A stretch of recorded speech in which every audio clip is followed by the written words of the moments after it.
Hey guys, welcome back to my channel where I talk movies and how much they match or don't match the books they come from. This week I have a subscriber request on schedule. But first, if you haven't yet, please subscribe and click the notification bell to help me keep this channel alive and growing. This week's request is from DR Animations and it's Psycho, the timeless story of the definitive mama's boy, Norman Bates.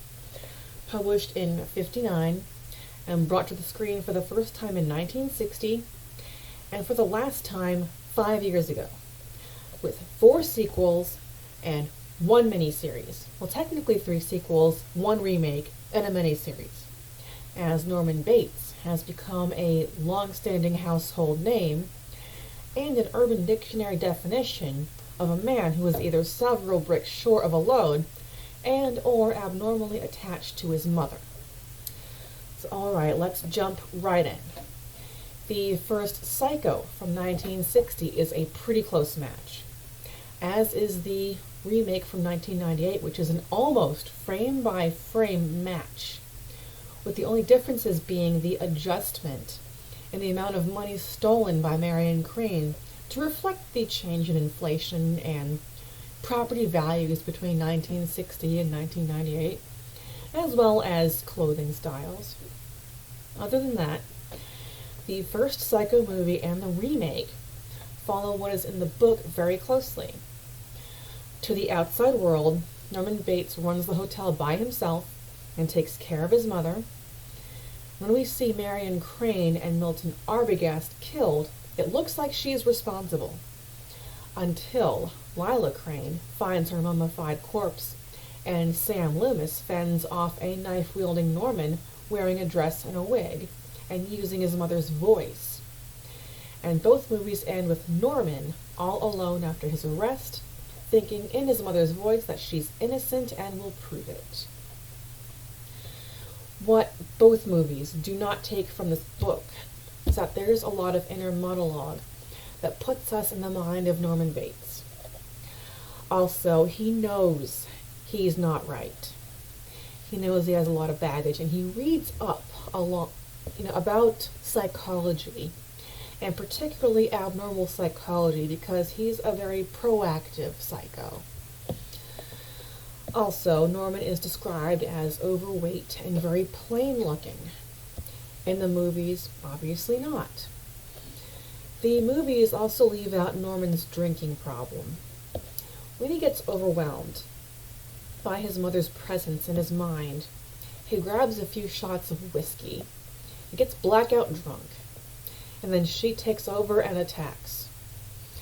Also, since Norman Bates is inspired by real-life serial killer, grave robber, and necrophile Ed Gein, the end of the story makes mention of the news comparing the Bates Motel killings to the Gein affair in Wisconsin.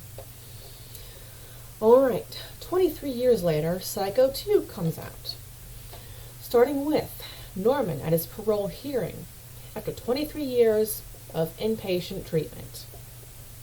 The parole board gets him a job, and he returns home. In spite of some opposition, he makes a few friends and manages to get the hotel back and start rebuilding his life. Or so he thinks. His mother's voice starts creeping back into his head, and people who antagonize him start turning up dead. Then it turns out that the waitress who he thought befriended and accepted him and her mother were toying with him. They want him back up, under lock and key. They were hiding a wig and a house dress, just like the one that he was originally caught with, to frame him and push him back over the edge and get him recommitted. It almost worked. An older lady claiming to be his birth mother got herself alone with him. He killed her and mummified her body. The movie ends with him back to square one. 3 years after that, Psycho 3 came out, starting with a runaway nun and a drifter, both finding their way to the Bates Motel. The nun gets a room and tries to kill herself in it. and Norman saves her just in the nick of time because he's been watching her and old habits die hard. He falls in love for the first time, and the drifter takes a job as Norman's assistant manager, and he brings in business in the form of rock groupies and college sports teams, stirring up all kinds of shenanigans that Mother would not tolerate for 1 second. So one by one, he kills them all. And just as things come to a head, Norman destroys the mummified body of the old lady who falsely claimed to be his birth mother, and his first love, the nun, whose name was Maureen, was accidentally killed when she falls down the stairs, the same staircase where he killed Milton Arbogast 26 years earlier. And then Norman is taken back to inpatient care as the movie closes. In 1990, everything came full circle with Psycho 4: The Beginning. Norman is celebrating his birthday. He is married and his wife is expecting. And there's a radio show on about matricide. He calls into the radio show to tell his story about how growing up, all he had was his Dr. Jekyll and Mr. Hyde mother, who helicoptered him, laid on the guilt trips, manipulated him and abused him until he came undone, and he poisoned her and her boyfriend with strychnine, as detailed in the book. And as he continues his story to the radio host, it starts to sound like he's going to kill his wife because he thinks their child will be messed up just like him. It almost looks like he's going to. After he gets off the phone and leads his wife back to his childhood home behind the Bates Motel, he starts acting very strange. But he doesn't. He confronts each and every traumatic memory of his life there and burns the house down, declares himself free, and goes home with his pregnant wife for their happily ever after.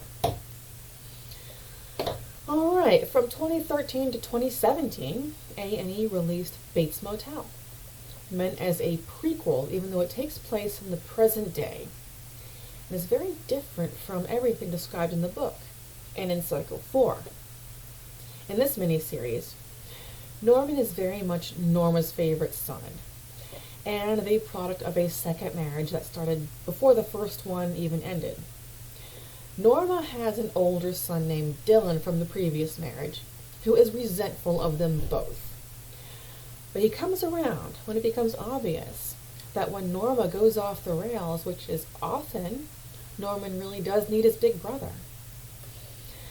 And now, the story of the Bates Motel starts with Norma's initial purchase of the motel and the house behind it with the life insurance money she received when Norman's father died, which we later find out was by Norman's hand after he caught him smacking her around.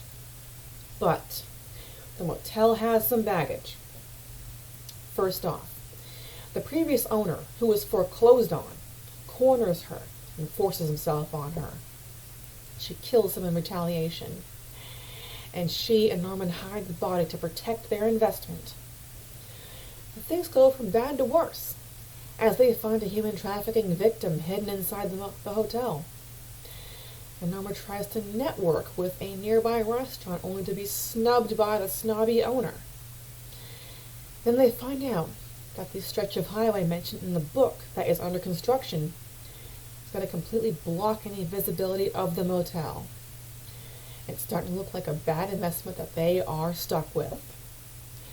And as the series progresses, we see the killer Norman start to rise as Norma appears in hallucinations. Then in some of the personality split scenes, we would see Norman and Norma switched out frequently between frames in the same scene to illustrate how Norma would manifest within Norman even after he killed her and put her body on ice. However, none of the Psycho movies can transpire from this miniseries, because at the end of season 4, Dylan, who has since gotten married and had a child, kills Norman in self-defense. And that is all for Psycho and everything that transpired from it. Thank you so much for watching. Please leave a comment and smash that like button. And for next week, I have since had a change of heart about a couple of books and movies that I covered before as matches. So I will be revisiting them. And with that being said, I'll see you back next week for The Girl Next Door and An American Crime.